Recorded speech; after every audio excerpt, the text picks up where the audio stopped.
वंदे मातरम साथियों। आज एक और हाई कोर्ट जो है, आज मतलब कुछ दिन पहले गुवाहाटी हाई कोर्ट ने भी एक बहुत बढ़िया एक जजमेंट निकाला है। जबरदस्ती वैक्सीन जो किया जा रहा था, तो मेघालय हाई कोर्ट के बाद गुवाहाटी हाई कोर्ट के द्वारा एक बहुत ही अद्भुत, एक उससे भी बेहतर दलीलों के साथ जो है जजमेंट दिया गया है। तो मुझे उसका हिंदी अनुवाद करके मैं आप सबके साथ साझा करना चाहता था। तो उसके ऊपर कुछ दिन अध्ययन करने के बाद कुछ उसके जो मुख्य बिंदु हैं, बाकी बिंदु तो आप मेघालय हाई कोर्ट वाला जो मैंने वीडियो बनाया था उस वीडियो पे को देखकर आप निर्णय ले लीजिए, जिससे कि आपको पता चल जाएगा कि ये जो उत्तर पूर्वी राज्य हैं हमारे देश के, इनकी जो हाई कोर्ट है और उनके जो पेटिशनर हैं जो उसको उसके अंदर केस लगा रहे हैं, किस प्रकार वो बहुत ही एक बुद्धिजीवी के तरह जो है एक निर्णय सुनाया जा रहा है, जो बाकी के देश की जो हाई कोर्ट्स हैं उनके द्वारा ऐसे निर्णय नहीं आ रहे। ये बहुत ही एक सुखद बात है कि वहाँ के लोग निडर होकर जो हैं, वहाँ के जो जज हैं वो निडर होकर इस प्रकार के निर्णय दे रहे हैं।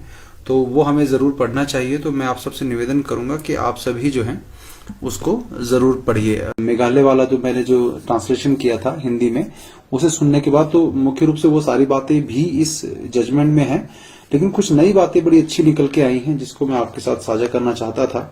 तो ये 2 जुलाई का जजमेंट है गुवाहाटी हाई कोर्ट का, जिसमें जजों ने जो है ऐसे बढ़िया निर्णय दिए हैं जो मैं आपके साथ साझा करना चाहता हूं। उससे पहले मैं एक छोटी सी बात और बता देना चाहता हूं आपको कि आप सभी जितने भी सब लोग हैं जिनके पास कोई भी ये बात शुरू करने से पहले जो अवेकन इंडिया मूवमेंट की हमारी टीम है, उन्होंने लेटर टू अथॉरिटीज करके एक डॉक्यूमेंट बनाया है। वो डॉक्यूमेंट आप हमारे पास मेल करने से पहले, यदि आपको किसी भी प्रकार की कोई जबरदस्ती कर रहा है, सरकारी प्राइवेट किसी भी प्रकार से, आप जब खुद हिम्मत दिखाएंगे तो हम लोग भी आपका साथ देंगे। तो सबसे पहला जो है आपको जो काम करना है वो ये कि आप सभी उस लेटर टू अथॉरिटी को प्रिंट आउट लेकर, उसको 39 पेज का अपडेट कर दिया है हमने। उसका लिंक भी मैं फिर से दे दूंगा, पहले भी कई बार दे चुका हूं। वो लिंक मैं आपको दूंगा, उसको डाउनलोड करिए और जहां भी देना है वहां देकर उनसे उत्तर मांगिए। और यदि फिर भी वो लोग कुछ नहीं करते हैं, मतलब वो जबरदस्ती करते हैं, तो उनको लीगल नोटिस भेजने की हम लोग तैयारी कर रहे हैं हमारी टीम की तरफ से। तो जो इंडियन बार एसोसिएशन है उन सबके द्वारा जो है ये इन सबको भेजा जा रहा है। अभी टीसीएस को भी हमने, जो टाटा कंसल्टेंसी सर्विसेज है, उसको भी गया है नोटिस। अभी इंडियन रेलवेज को भी जाने वाला है। डिपार्टमेंट ऑफ पोस्ट जो है उसने अपना वैक्सीनेशन जबरदस्ती करवाने का निर्णय वापस ले लिया है। टीसीएस भी ऐसा कर चुका है। तो ये आप जो लोगों को जब एक सही प्रकार से हम डेटा प्रेजेंट करते हैं तो वो सभी जो है झुकते हैं, क्योंकि उन्हें पता है कि जो ये काम हो रहा है वो इलीगल काम हो रहा है, भारतीय संविधान के बिल्कुल विरुद्ध काम हो रहा है। तो ये आप सबको ध्यान रखना है। इसीलिए मैं जो ये लेटर टू अथॉरिटीज है इसका लिंक मैं फिर से दे दूंगा। तो ये जो मेघालय हाईकोर्ट, ये गुवाहाटी हाईकोर्ट का जो निर्णय है, मैं उसके कुछ पॉइंट से अवगत कराना चाहता हूं जो बहुत ही बढ़िया वो दिए गए हैं। तो इसमें सबसे पहले मैं बताता हूं कि जो इनका एडवोकेट, एडिशनल एडवोकेट जनरल है, उसने इसके दलील में क्या दलीलें प्रश्न किए। जो पहला तो आप मेघालय वाला काफी सारा है, इसमें 7वां पॉइंट है, उसमें उन्होंने कहा कि जो सेक्रेटरी, जो सरकार की तरफ से क्या रिप्लाई आया कि हमने जो जबरदस्ती जो कर रहे हैं, ये हम जो रेस्ट्रिक्शंस है वो डिजास्टर मैनेजमेंट एक्ट, जो मैंने पहले भी कुछ वीडियो पहले बताया था, वो डिजास्टर मैनेजमेंट एक्ट का वीडियो भी आप देख लीजिएगा, मैं उसका भी लिंक दे दूंगा आपको। डिजास्टर मैनेजमेंट एक्ट 2005 के हिसाब से हम जो है फंडामेंटल राइट्स, अगर सिटीजन के कुछ जो है, यदि इस डिजास्टर को मिटिगेट करने के लिए यानी रोकने के लिए यदि हम कर रहे हैं, तो कुछ फंडामेंटल राइट भी अगर उससे हनन हो रहा है तो वो लार्जर इंटरेस्ट में हम लोग जो है ये उस डिजास्टर मैनेजमेंट एक्ट के अंडर हम ये रेस्ट्रिक्शंस लगा रहे हैं। क्योंकि रेस्ट्रिक्शंस क्या लग रही थी, वही जो आपको दिख रहा है कि आप दुकान नहीं खोल सकते, नौकरी पे नहीं जा सकते, गाड़ी नहीं चला सकते, रेस्टोरेंट नहीं खोल सकते, यहां नहीं जा सकते, वहां नहीं जा सकते। अभी केस तो ऐसे ऐसे आ रहे हैं हमारे सामने कि अलवर का कोई व्यक्ति बता रहा था कि वैक्सीनेशन ना लगने की वजह से स्टाफ को तो 6,000 का किसी ने चालान काट दिया। ये पूरी तरह से इलीगल है। अगर आपका कोई ऐसे चालान काट रहा है वैक्सीन ना लगाने की वजह से, तो उसकी नौकरी खा जाएंगे हम लोग। अगर आप उसकी नौकरी खत्म करा सकते हैं, जिंदगी वो आपके पैरों में गिरकर माफी मांगेगा, ऐसा काम हो सकता है। इसीलिए यदि आपको कोई चालान काटने की धमकी दे रहा है तो समझ जाइए कि वो आप जो गलती पे वो है, आप गलती पे नहीं हो। तो वैक्सीनेशन की वजह से चालान वगैरह कुछ भी मत भरिए, इनका कोई अधिकार नहीं है वैक्सीनेशन ना होने पर चालान काटने का। तो ये मुझे भी केस ध्यान आया तो मैंने आपको बता दिया। तो इसमें इन्होंने ये बताया कि हम इस तरह से ये कर रहे हैं, और उन्होंने कहा एक बड़ी मतलब उनकी दलील देखिए, जो सरकार की तरफ से जो उनका एडिशनल एडवोकेट जनरल था, उसने ये कहा कि जो स्टेट गवर्नमेंट जो अरेंजमेंट कर रही है मास वैक्सीनेशन के लिए, जो फ्री ऑफ कॉस्ट हम कर रहे हैं, तो ये फ्री ऑफ कॉस्ट का भी एक जो शब्द यूज करते हैं, तो मैं इसके बारे में बता दूं, ये फ्री ऑफ कॉस्ट जब करते हैं तो ये मतलब ये किसका पैसा है? ये जैसे किसी भेड़ की ऊन निकाल कर उसका आप कंबल बना के उसी भेड़ को फ्री में बांट दो, और फिर बोलो हमने तो तेरे को फ्री कंबल बांटा है, तो उस भेड़ को ये रियलाइज नहीं हो रहा कि ये मेरी ही ऊन से बना हुआ कंबल है। तो ये हमारे साथ भी है, हमारा पैसा, हम टैक्स पे करने वालों का पैसा, उसको ये फ्री में हमको देकर हम पर ही एहसान दिखाते कि हम आपको फ्री ऑफ कॉस्ट दे रहे हैं। मैं अभी देख रहा था कि बड़े बड़े जो है पोस्टर जो है, यहाँ में आया हुआ था हिमाचल में, तो यहाँ पर मैंने बड़े बड़े पोस्टर देखे मैंने, जहां पर धन्यवाद, आपस में धन्यवाद वाला काम चल रहा है। ये देखिए ये किस तरह से कि मुफ्त सबको मुफ्त वैक्सीन, ये देखिए ये बड़े बड़े पोस्टर जो हैं ये लगे हुए हैं सब जगह। ये क्या ये दिखाना क्या चाहते हैं कि दुनिया का सबसे बड़ा मुफ्त टीकाकरण अभियान, मतलब ये मुफ्त किसका है? तुम्हारे घर से आया क्या? तुम्हारे विरासत में लिखा हुआ था ये पैसा क्या? तो जब ये कहते हैं कि हम फ्री ऑफ कॉस्ट स्टेट के लोगों को हम लगाना चाहते हैं वैक्सीन, और वैक्सीनेशन का जो प्रोसेस है वो चल रहा है, तो हमारी जो कोविशील्ड वैक्सीनेशन का जो टारगेट है, तो 67% एलिजिबल लोगों को लग चुका है। तो हमारा टारगेट जो है वो 7,75,106 लोगों का है जो एलिजिबल हैं, उनको देने का है। तो वो टारगेट भी बता रहा है कि हमारे पास फ्री देने का ये टारगेट है। और इसके बाद ये कहता है कि हाँ, ये कहते हैं कि बड़े मतलब ज्यादा लार्जर पब्लिक इंटरेस्ट में जो है, जो लोगों की भलाई के लिए हमने रिस्ट्रिक्शंस लगाए हैं, तो इसीलिए। तो अब देखिए इसके बाद जज ने कितने बढ़िया इसके इनकी धज्जियां उड़ाई हैं एक तरह से, मैं यदि बोलूं कि क्या उत्तर दिया उन्होंने कि डिजास्टर मैनेजमेंट एक्ट के अंदर जो आप रेस्ट्रिक्शंस लगा रहे हो, वो आर्टिकल 19 जो है कॉन्स्टिट्यूशन का, जिसमें आपकी right to life, right to liberty, ये सब जो है आपकी फ्रीडम जो है, उसका यदि हनन हो रहा है तो वो रीजनेबल रिस्ट्रिक्शंस नहीं मानी जाएंगी। वो जो प्रतिबंध लग रहे हैं वो रीजनेबल नहीं माने जाएंगे। और इसके बाद जो इन्होंने कहा कि जो आप वैक्सीनेटेड और अनवैक्सीनेटेड के बीच में जो भेदभाव चल रहा है, डिस्क्रिमिनेशन चल रहा है, ये आर्टिकल 14 जो है भारतीय संविधान का, उसका वायलेशन है, उसका उल्लंघन करता है। वो आगे भी ये कहता है कि रेस्ट्रिक्शन जो लगे हैं वैक्सीनेशन और अनवैक्सीनेटेड के बीच में, वो 3 जो क्लॉज ऊपर बताए इन्होंने, 3 जो एडवोकेट सरकार की तरफ से कोर्ट में जमा किया गया, कहते ये तीनों जो क्लॉज आपने बताए, तो ये तीनों की तीनों फंडामेंटल राइट जो है, मूलभूत सिद्धांत जो हैं जीवन के, जीविका कमाने के, ये उन सबको जो है वो उल्लंघन करता है। तो इसको या तो मॉडिफाई किया जाए या साइड किया जाए, ये क्लॉज हटाने पड़ेंगे आपको, ये साफ साफ इन्होंने लिखा है इसके अंदर। तो उसके अंदर एक और चीज इन्होंने लिखी कि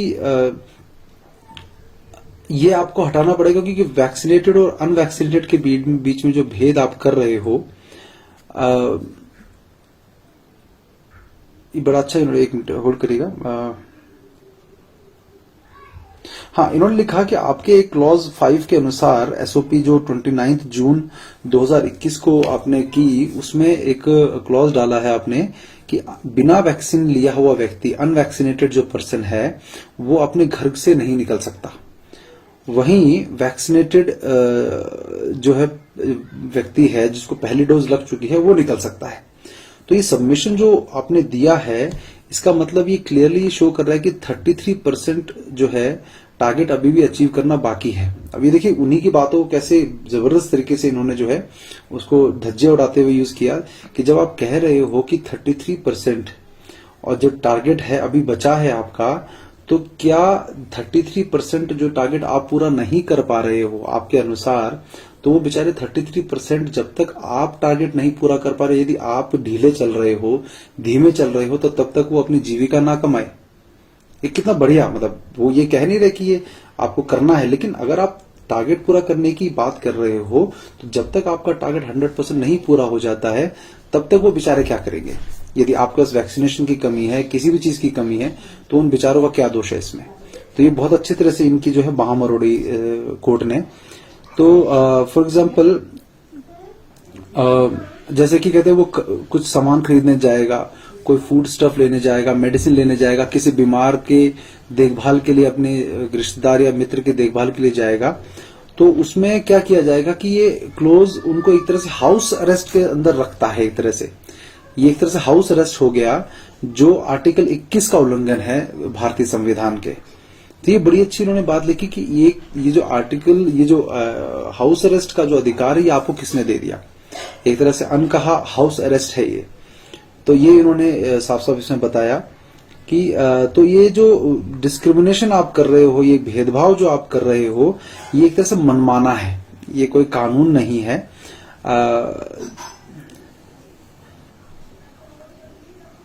तो ये जो भेदभाव के कारण जो है आपका जो क्लॉज है, इसको हम मनमाना मानेंगे, ये आपकी मनमानी कर रहे हो आप। ये इसमें साफ साफ clause 5(2) is arbitrary. So arbitrary means कि मनमाना आप काम कुछ कर रहे हो। तो एसओपी जो है जब आप कह रहे, फिर उन्होंने एक बड़ा और बढ़िया पॉइंट निकाला, इसलिए मैं कह रहा हूं कि मेघालय जो है, मेघालय का जो जजमेंट है, उसमें जो बातें थी वो बड़ी मोटी मोटी बातें थी, गहरी बातें थी, लेकिन इसमें जिस तरह से इन्होंने एक एक बात को पकड़ के उनके कान मरोड़े हैं सरकार के, वो बड़ा देखने लायक, सुनने लायक बात है। जब उन्होंने कहा कि जब एसओपी जो है वो ये कहती है कि सभी लोग अपना मुंह ढककर रखें और अपना कोविड प्रोटोकॉल जो है उसका पालन करें, तो इसका मतलब क्या हुआ कि अगर वो सारे के सारे अगर कोविड प्रोटोकॉल फॉलो कर रहे हैं, तो इन दोनों के बीच में भेदभाव क्यों कर रहे हो आप, वैक्सीनेटेड और अनवैक्सीनेटेड लोगों के बीच में।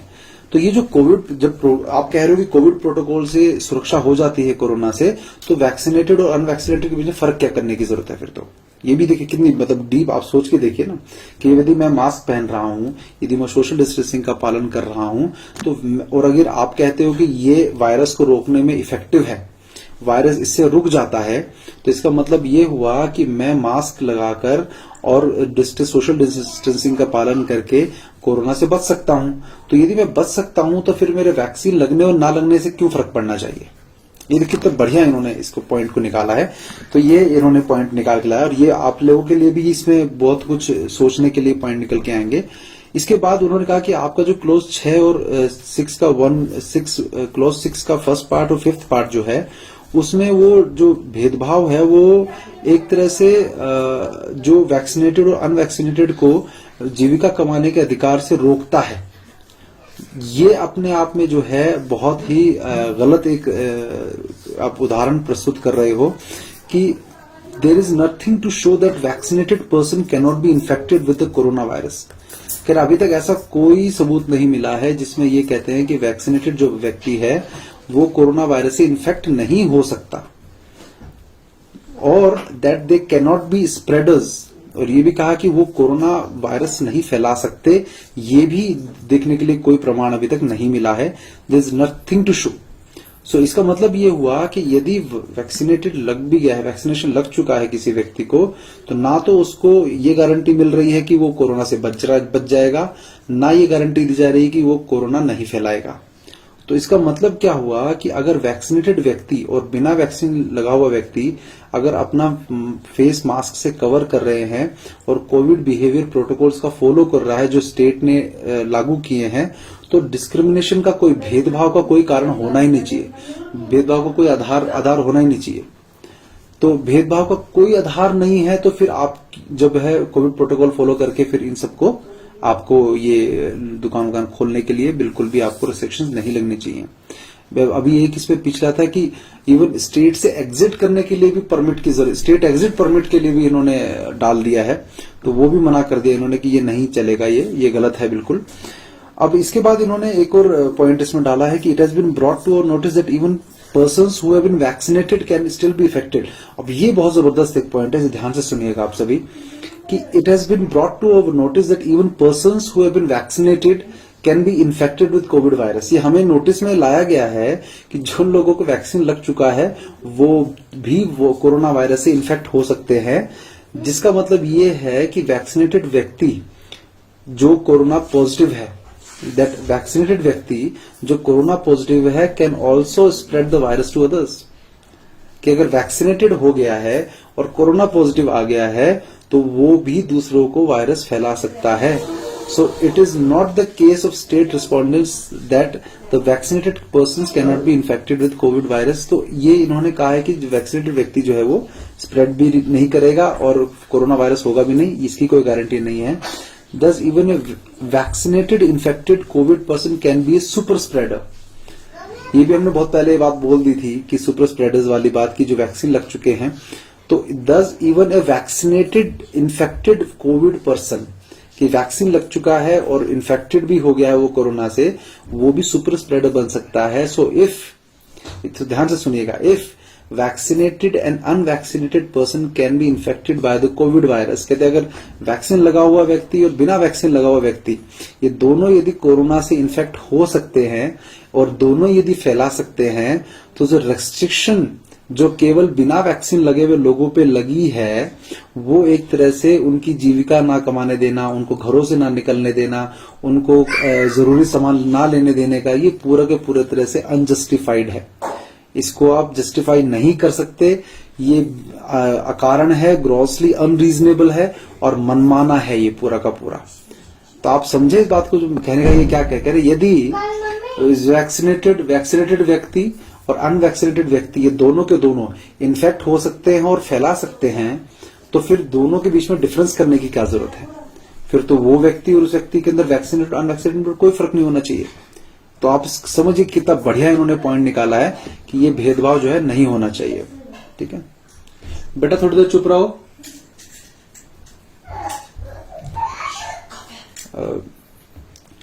द सबमिशन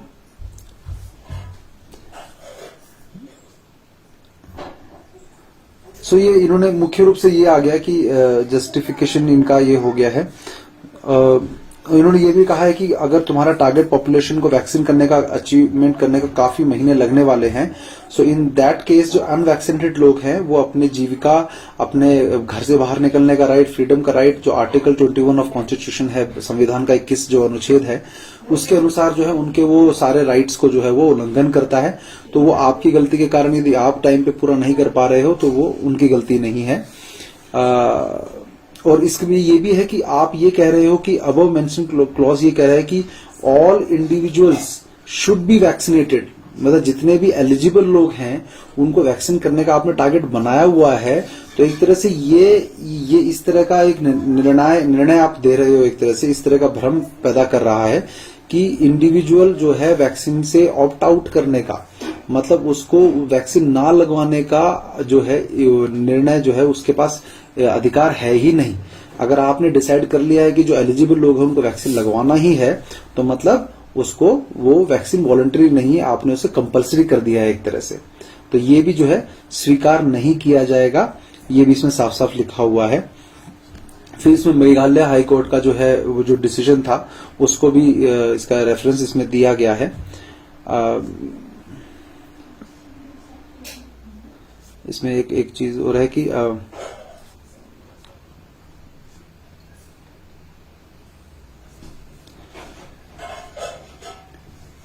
सो इसमें the fact that the state government has not achieved it's target, ये cannot debar unvaccinated person from being employed in shops की ड्राइविंग, कमर्शियल और पब्लिक ट्रांसपोर्ट व्हीकल्स या शॉप पे एम्प्लॉय के रूप में रखने में, इन सब के लिए आप जो है वो रोक नहीं लगा सकते हो, ये इन्होंने साफ साफ इसमें बोला है। अब with regard of contention learned, ये इन्होंने कहा जो आप डिजास्टर मैनेजमेंट एक्ट की बात कर रहे हो, फिर उन्होंने अच्छा इन्होंने पॉइंट निकाला कि आप ये कह रहे हो कि फंडामेंटल राइट्स जो हैं सिटीजन्स के, नागरिकों के, हम उनको कर्टेल कर सकते हैं, हम उनके ऊपर रोक लगा सकते हैं अंडर डिजास्टर मैनेजमेंट एक्ट। ये भी बहुत कई लोगों को पॉइंट ये मुझसे पूछते थे कि भी डिजास्टर मैनेजमेंट एक्ट लगा हुआ है, फिर तो कुछ जो है हो ही नहीं सकता है, फिर तो जो मर्जी करेंगे। तो इसमें बड़ा अच्छा इन्होंने कहा है कि डिजास्टर मैनेजमेंट एक्ट, जिसको अब वो एक्ट आगे से हम इसको डिजास्टर मैनेजमेंट एक्ट पूरा नहीं बोलेंगे, हम एक्ट बोलेंगे इसको, उसके फंडामेंटल राइट्स पे रेस्ट्रिक्शन लग सकता है, ये आपने कहा। तो उन्होंने कहा कि by the way of SOP the same is over considered is not clearly sustainable. कहते हैं ये हम इसको जो है ये सस्टेन नहीं करता है, कि ये जो है हम इसको लागू नहीं होने दे सकते हैं कि आर्टिकल 19 का उल्लंघन करते हुए हम किसी भी तरह के क्लोज को या एसओपी को जो है वो हम उसको रीजनेबल रिस्ट्रिक्शन नहीं मान सकते। जो आर्टिकल 19 का उल्लंघन करते हैं, the restriction can not B arbitrary of the nature. The restriction को ऐसा जो भी प्रतिबंध लगता है वो ऐसो पे मनमाना नहीं लग सकता है जो आर्टिकल 19 के जो सीमा है उसके बाहर निकलकर वो काम करे, मतलब उसकी सीमाओं का उल्लंघन करे। ऐसा कोई एसओपी जारी नहीं किया जा सकता है कि जनरल पब्लिक का जो इंटरेस्ट है उसमें नुकसान हो।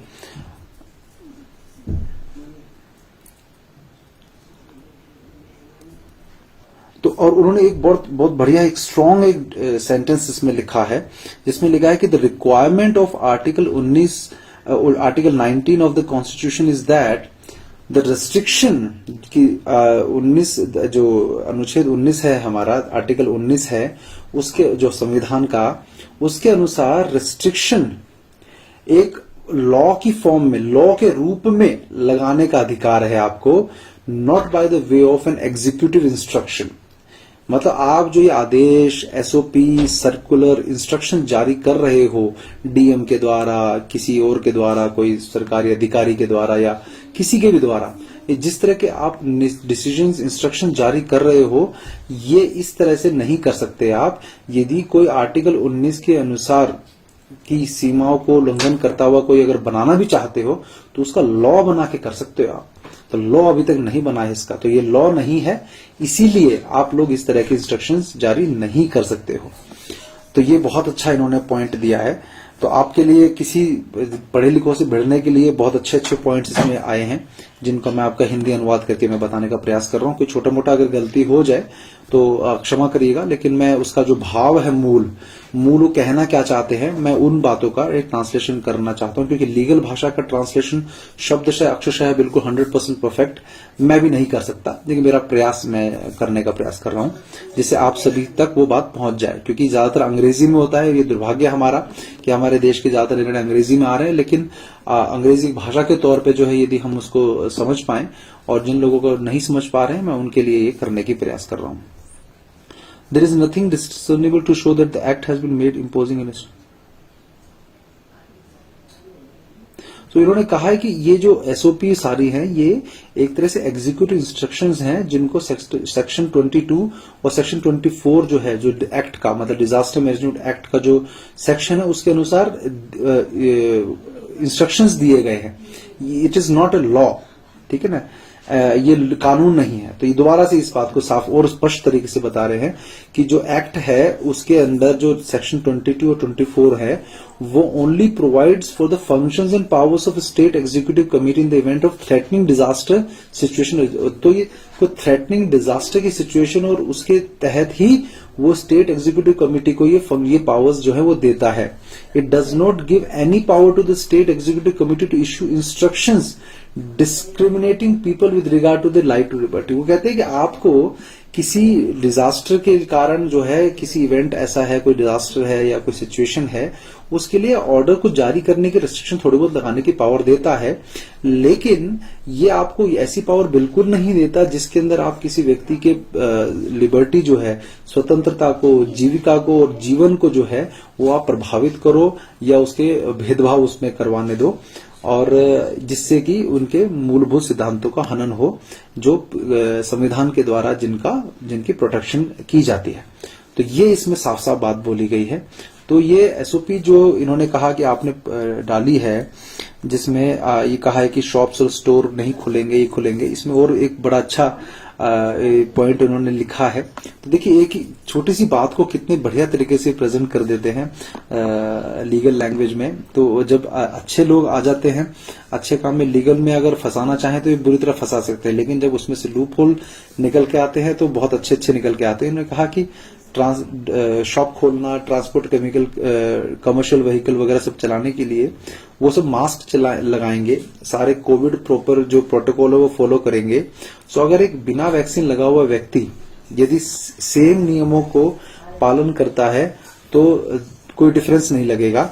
सो किसमें, वैक्सीनेटेड और अनवैक्सीनेटेड व्यक्ति के काम में। मतलब वो कह रहे कि वैक्सीन लगाए हुए व्यक्ति और बिना वैक्सीन लगाए हुए व्यक्ति यदि मास्क पहन ले और प्रोटोकॉल को फॉलो करे तो उनके काम में किसी प्रकार की एफिशिएंसी या मतलब काम करने के तरीके में कोई अंतर नहीं आने वाला। तो इस तरह की रिस्ट्रिक्शन जो वैक्सीन और बिना वैक्सीन वालों पे लगा रहे हो, ये भी पूरी तरह से मनमाना और वो है वो अनरीजनेबल है, इसको जस्टिफाई नहीं किया जा सकता। ये भी साफ साफ इन्होंने बोला। और तो उन्होंने कहा कि ये जो इन्होंने फिर एंड में डिसीजन ये दिया कि in the view of the reasons stated above, ये जो ऊपर हमने कारण दिए, दलीलें पूरी दी, जज ने बताया, हम जितने भी रिस्ट्रिक्शंस आपने जो ऊपर क्लॉज बताए, क्लॉज 5, 6, 7, इसमें जितने भी लगाए उन सबको हम क्या करते हैं, होल्ड पे रखते हैं। इनको होल्ड किया जाता है, रिस्ट्रिक्शंस को, ये लागू नहीं होंगी और इसका पूरा का पूरा निर्णय उसमें दिया गया है। तो ये बहुत बढ़िया इन्होंने एक हमारे लिए जो है ये हाईकोर्ट का जो निर्णय आया है, इस हाईकोर्ट के निर्णय की पीडीएफ यदि किसी को चाहिए होगी मैं थोड़ी देर में लिंक दे दूंगा। अभी लाइव चल रहा है इसलिए नहीं दे पाऊंगा। तो आप समझिए कि जो हमारी अवेकन इंडिया मूवमेंट की टीम है और जो लीगल के लिए जो अच्छे अच्छे लोग इस देश में हैं वो बहुत अच्छे अच्छे काम कर रहे हैं। बस फर्क यह है कि हम लोग जो है उनका साथ दें, क्योंकि बहुत सारे लोग अब इस जुगत में लग गए हैं कि इनको देश विरोधी घोषित करने, क्योंकि एक फिल्म आने वाली थी नंबी नारायण ऐसे कुछ करके, उसमें एक डायलॉग होता है, वो कहते हैं कि यदि किसी व्यक्ति को का जीवन बर्बाद करना हो तो उसको कुछ मत साबित करो, उसको देशद्रोही साबित कर दो, वो उसका जीवन अपने आप बर्बाद हो जाएगा।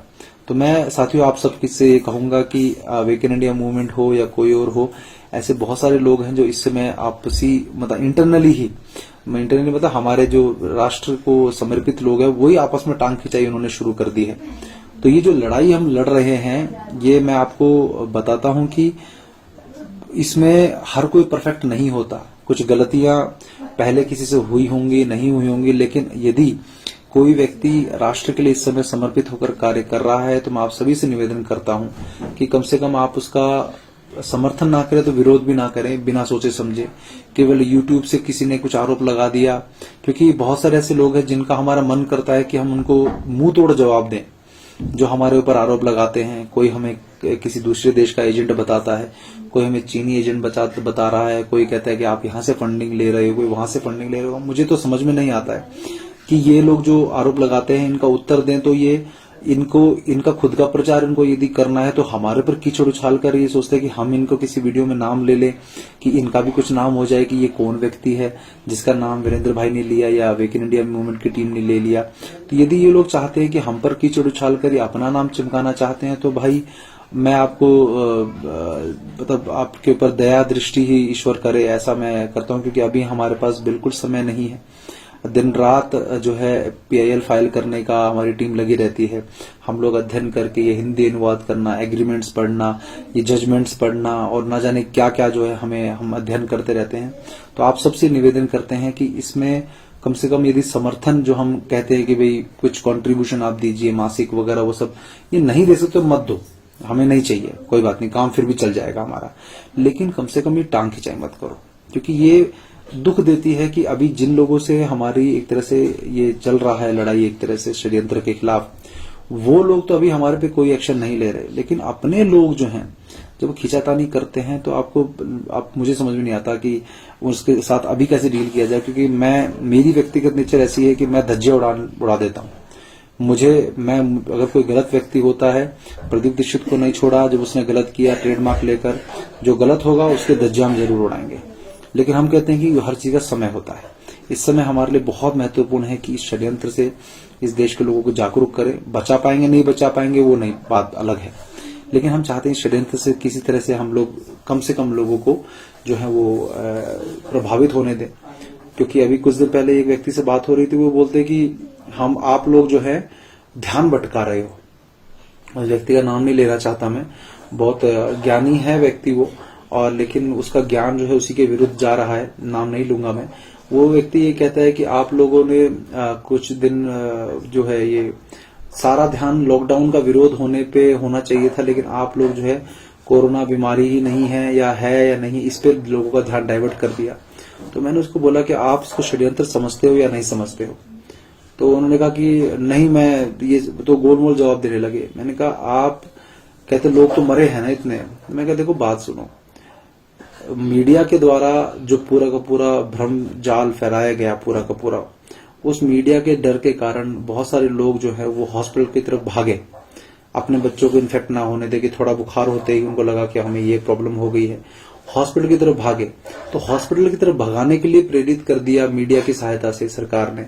और हॉस्पिटलों के चंगुल में फंसते ही जो प्रोटोकॉल डिजाइन किए गए, तो वहां पर भी प्रोटोकॉल रूपी एक जाल तंत्र तैयार बैठा था, जिन प्रोटोकॉल्स को आज ये कह रहे हैं कि हाइड्रोक्लोरोकिन और है, आइवरमेक्ट, ये रेमडेसिविर है, स्टेरॉइड्स है, या सीटी स्कैन है, ये सब जो प्रोटोकॉल बनाए गए, ये सब प्रोटोकॉल में फंसकर लोग मरे।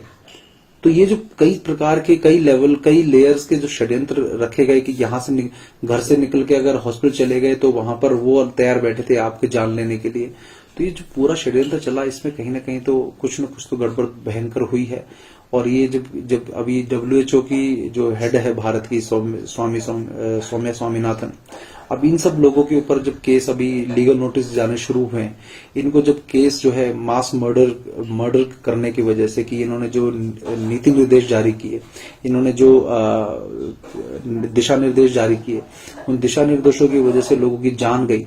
तो उन सब के खिलाफ जो है वो लीगल नोटिस और उनको कटघरे में जब खड़ा किया जाएगा तो इनको मुंह छुपाने का जगह नहीं मिलेगा। और जो इनके आका हैं, जो आप समझ पता है कि कौन है, वो सब आका और उनके जो प्यादे हमारे देश में नेताओं के रूप में हैं, उन सबको कोई भागने की जगह नहीं मिलेगी। इसीलिए हम अपना प्रयास जारी रखेंगे। उस प्रयास में सफल असफल होना हमें उसकी कोई फिक्र नहीं है, हम प्रयास लेकिन जबरदस्त करने वाले हैं। तो इसीलिए आप सबसे एक निवेदन है कि आप सभी आने वाले कुछ इस जुलाई में हम लोग कुछ एक जो है शांतिपूर्ण कुछ जागृति कार्यक्रम जो है करने वाले हैं दिल्ली में, मुंबई में। उसकी दिनांक समय जो है जल्दी हम जारी कर देंगे। आप सभी वहां पर आइए, बड़ी संख्या में आइए, परिवारों को लेकर आइए, अपने बच्चों को, पत्नियों को लेकर आइए, जिससे कि वहां पर किसी प्रकार का कोई ऐसा ना लगे कि हम कोई सरकार विरोधी कार्य कर रहे हैं, हम एक जागृति का कार्य कर रहे हैं। तो आपस में परिचय होना जरूरी है। तो हम चाहेंगे कि आप सभी इसमें शामिल हों और आप सभी अपना सहयोग बनाए रखिए। जो आप जिस प्रकार का भी सहयोग दे रहे हैं देते रहिए। इस वीडियो को भी अभी अधिक से अधिक लोगों तक पहुंचाइए। और मैं आपको बताता हूं कि हिम्मत आप ये मत समझिए मेरे पास फोन बहुत आते हैं, वो कहते हैं हम क्या कर सकते हैं, हम तो अकेले हैं। हिम्मत एक अकेले व्यक्ति से शुरू होगी।